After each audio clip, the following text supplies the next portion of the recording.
செய்திகள். அமெரிக்க சுற்றுப்பயணத்தை முடித்துக்கொண்டு பிரதமர் நரேந்திர மோடி அவர்கள் தாயகம் புறப்பட்டார். கோவை மாநகராட்சியில் கட்டப்படும் கட்டிட ஒப்புதலுக்கு சதுர அடிக்கு செலுத்த வேண்டிய கட்டணம் குறித்து தமிழ்நாடு அரசு அரசாணை வெளியிட்டுள்ளது. வாரணாசியில் காசி தமிழ் சங்கத்தின் 3ஆம் ஆண்டு நிகழ்வு தொடங்க உள்ள நிலையில் சென்னை சென்ட்ரலில் இருந்து முதல் சிறப்பு ரயிலை ஆளுநர் RN ரவி அவர்கள் கொடியசைத்து தொடங்கி வைத்தார். 22 கேரட் ஆபண தங்கத்தின் விலை சவரனுக்கு 80 ரூபாய் அதிகரித்து ஒரு சவரன் 63,920 ரூபாய்க்கு விற்பனையாகிறது. அதேபோல் ஒரு கிராம் வெள்ளியின் விலை கிராமிற்கு 1 ரூபாய் அதிகரித்து ஒரு கிராம் வெள்ளி 108 ரூபாய்க்கு விற்பனை செய்யப்பட்டு வருகிறது.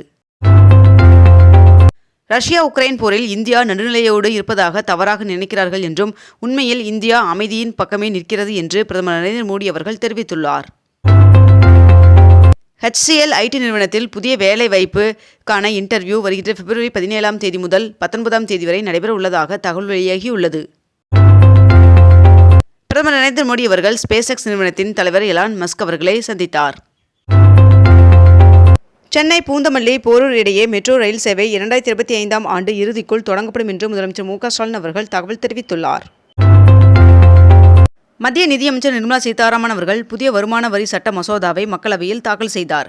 புதிய வருமான வரி மசோதாவில் 23 அத்தியாயங்களும் 16 அட்டவணைகளும் இடம்பெற்றுள்ளன. அமெரிக்காவின் உளவுத்துறை தலைவர் துளசி கபார்ட் அவர்களை பிரதமர் நரேந்திர மோடி அவர்கள் சந்தித்தார். தமிழ்நாடு மாநில பாடத்திட்டத்தில் 10, 11 மற்றும் 12ஆம் வகுப்பு பொதுத் தேர்வினை 25 லட்சம் பேர் எழுத உள்ளனர் என்று பள்ளிக் கல்வித்துறை அமைச்சர் அன்பில் மகேஷ் அவர்கள் தெரிவித்துள்ளார். திமுகவில் 4 புதிய மாவட்ட பொறுப்பாளர்கள் நியமனம் செய்யப்பட்டுள்ளனர். மேட்டூர் அணை 16 கண் மதகு பாலத்தை வலுப்படுத்தும் வகையில் சென்னை IIT பேராசிரியர் நீர்வளத்துறை அதிகாரிகளுடன் நேற்று ஆய்வு செய்தார். பழனியில் தைப்பூச தினத்தை முன்னிட்டு அரசு பேருந்தில் 3 லட்சம் பக்தர்கள் பயணம் செய்துள்ளதாக தகவல் வெளியாகியுள்ளது. முதலமைச்சர் மு.க. ஸ்டாலின் அவர்களின் பிறந்தநாளை முன்னிட்டு வருகின்ற 15 மற்றும் 16 ஆகிய தேதிகளில் மாபெரும் கிரிக்கெட் போட்டி நடைபெற உள்ளதாக தகவல் தெரிவிக்கப்பட்டுள்ளது. தமிழ்நாடு அரசின் பாடத்திட்டத்தில் முதன்முறையாக பார்வை குறைபாடு கொண்ட 12ஆம் வகுப்பு மாணவர்கள் கணினி வழியாக தேர்வு எழுத உள்ளதாக அமைச்சர் அன்பில் மகேஷ் அவர்கள் தெரிவித்துள்ளார். தமிழக வெற்றிக் கழகத்தின் ஆண்டு விழா மற்றும் பொதுக்குழு கூட்டத்தை பிப்ரவரி இறுதிக்குள் நடத்த அக்கட்சியின் தலைவர் விஜய் அவர்கள் நிர்வாகிகளுக்கு உத்தரவிட்டுள்ளார். தமிழ்நாடு அமைச்சரவையில் திடீரென்று இலாகா மாற்றம் செய்யப்பட்டுள்ளது. தற்போது வனத்துறை அமைச்சராக உள்ள பொன்முடி அவர்கள் காதி கிராம தொழில் வாரிய துறையையும் சேர்த்து கவனிப்பார் என்று அறிவிக்கப்பட்டுள்ளது. ரஷ்யா உக்ரைன் போர் நிறுத்த ஒப்பந்தம் தொடர்பான பேச்சுவார்த்தை இன்று தொடங்க உள்ளதாக அமெரிக்க அதிபர் டொனால்ட் ட்ரம்ப் அவர்கள் தெரிவித்துள்ளார். சீமான் அவர்களுக்கு எதிராக நடிகை விஜயலட்சுமி அவர்கள் தொடர்ந்த வழக்கில் 19ஆம் தேதி தீர்ப்பு வழங்கப்பட உள்ளதாக தகவல் வெளியாகியுள்ளது. சென்னை நந்தனம் YMCA மைதானத்தில் வருகின்ற பிப்ரவரி 15ஆம் தேதி தேவா அவர்களின் இசை நிகழ்ச்சி நடைபெற உள்ளதாக தெரிவிக்கப்பட்டுள்ளது. ஆசிரியர்கள் ஊழியர்கள் மீதான போக்சோ வழக்கில் குற்றம் நிரூபணமானால் கல்வி சான்றிதழ் ரத்து செய்ய நடவடிக்கை எடுக்கப்படும் என்று அமைச்சர் அன்பில் மகேஷ் அவர்கள் தெரிவித்துள்ளார். சென்னை திருவொற்றியூர் மெட்ரோ ரயில் நிலையம் அருகே 14 கோடியில் புதிய பேருந்து நிலையம் அமைய உள்ளதாக தகவல் தெரிவிக்கப்பட்டுள்ளது. மருத்துவ வசதிகளை மேம்படுத்த பாராளுமன்றத்தில் விவாதிக்க வேண்டும் என்று விஜய் வசந்த் MP அவர்கள் வலியுறுத்தியுள்ளார். பாடல்கள் உரிமை தொடர்பான வழக்கில் சாட்சியம் அளிப்பதற்காக உயர்நீதிமன்ற வளாகத்தில் உள்ள மாஸ்டர் நீதிமன்றத்தில் இசையமைப்பாளர் இளையராஜா அவர்கள் ஆஜரானார். தமிழ்நாட்டில் ஒரு வாரத்திற்கு வறண்ட வானிலை நிலவக்கூடும் என்று சென்னை வானிலை ஆய்வு மையம் தகவல் தெரிவித்துள்ளது. முதலமைச்சர் மு.க. ஸ்டாலின் அவர்கள் சென்னையில் 2ஆம் கட்ட மெட்ரோ ரயில் திட்டப் பணிகளை நேரில் பார்வையிட்டார். கோவை மதுரை நகரங்களுக்கான மெட்ரோ ஒப்புதலையும் விரைந்து ஒன்றிய அரசு வழங்க வேண்டும் என்று முதலமைச்சர் மு.க. ஸ்டாலின் அவர்கள் வலியுறுத்தியுள்ளார். மக்கள் நீதி மய்ய கட்சியின் தலைவர் கமலஹாசன் அவர்கள் துணை முதல்வர் உதயநிதி ஸ்டாலின் அவர்களை சந்தித்தார். சென்னை குரோம்பேட்டையில் போக்குவரத்து கழக ஊழியர்களுடன் அமைச்சர் சிவசங்கர் அவர்கள் பேச்சுவார்த்தை நடத்துகிறார். தமிழகத்தில் பாலப்பணிகளை கவனிக்க பாலம் கண்காணிப்பு குழுமம் என்ற தனிப்பிரிவு உருவாக்கப்படும் என்று அமைச்சர் ஏவா வேலு அவர்கள் தெரிவித்துள்ளார். இஸ்ரோ விஞ்ஞானி வீர முத்துவேல் உட்பட 4 பேரை தமிழ்நாடு உயர்கல்வி மன்ற உறுப்பினர்களாக நியமித்து அரசாணை வெளியிடப்பட்டுள்ளது.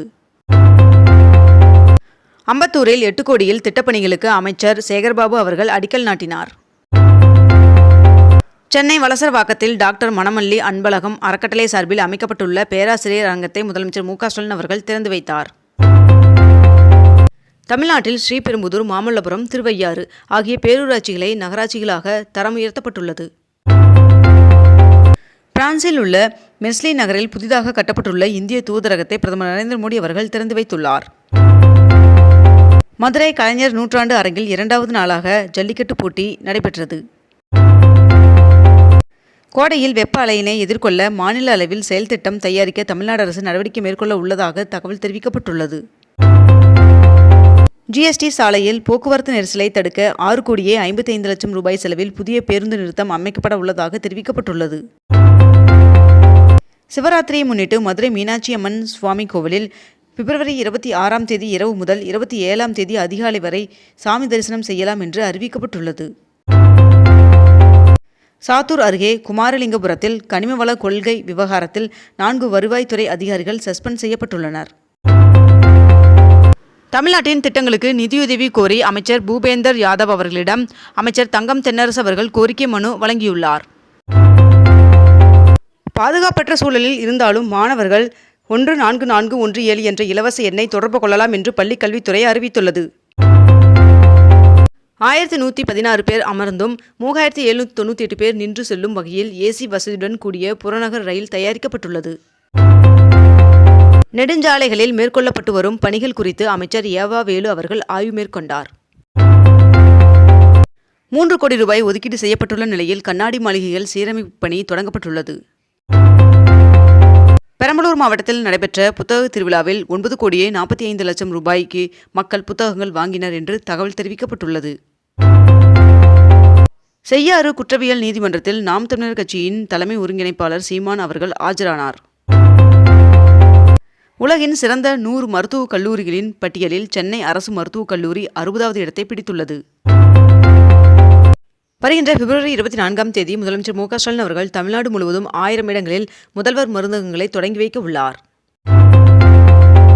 நுங்கம்பாக்கத்தில் காந்தார் நகர் முதன்மை சாலைக்கு பாலசுப்ரமணியன் சாலை என்று பெயர் வைத்த பலகையை துணை முதல்வர் உதயநிதி ஸ்டாலின் அவர்கள் திறந்து வைத்துள்ளார்.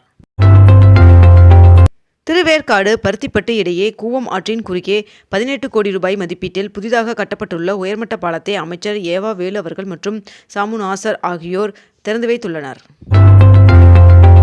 சென்னை மாநகராட்சி மூலம் 1,61,00,000 ரூபாய் மதிப்பில் பெசன்ட் நகர் கடற்கரையில் அமைக்கப்பட்டுள்ள மாற்றுத்திறனாளிகளுக்கான நடப்பாதையை துணை முதல்வர் உதயநிதி ஸ்டாலின் அவர்கள் திறந்து வைத்துள்ளார். இத்துடன் இன்றைய தலைப்புச் செய்திகள் நிறைவடைகின்றன. மேலும் இதுபோன்ற அண்மை தகவல்களை உடனுக்குடன் தெரிந்து கொள்ள அக்னிபூ சேனலை சப்ஸ்கிரைப் செய்து கொண்டு தொடர்ந்து இணைந்திருங்கள். நன்றி, வணக்கம்.